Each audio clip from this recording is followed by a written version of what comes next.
अस्सलामु अलैकुम वरहमतुल्लाहि वबरकातुहू। साजिश हो तो ऐसी।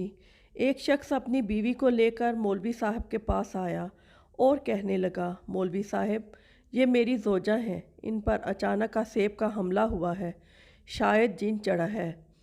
मौलवी साहब ने दम दरूद किया तो जिन बातें करने लग गया।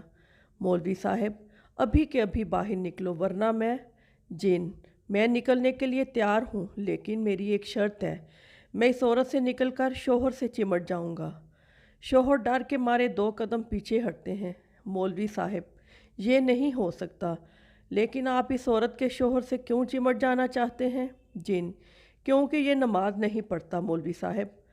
अच्छा, तुम इस तरह करो, इनकी बीवी से निकल जाओ और इनके घर के करीब रहो।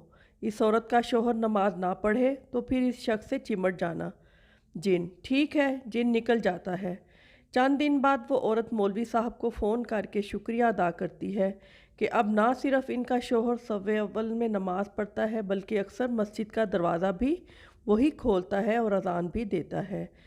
यकता बाद में खुला कि इस खातून को जिन विन कुछ नहीं चढ़ा था, इसने शोहर को नमाज का पाबंद बनाने के लिए ये वारदात कर डाली थी। अल्लाह ताला हम सबको 5 वक्त की नमाज़ पढ़ने की तौफीक दे, आमीन थुम्मा आमीन। उम्मीद है आपको आज की वीडियो पसंद आई होगी। अगर वीडियो पसंद आई हो तो लाइक कीजिएगा और बहुत सी अच्छी अच्छी स्टोरी सुनने के लिए चैनल को सब्सक्राइब भी कीजिएगा। बहुत शुक्रिया। अल्लाह हाफिज़।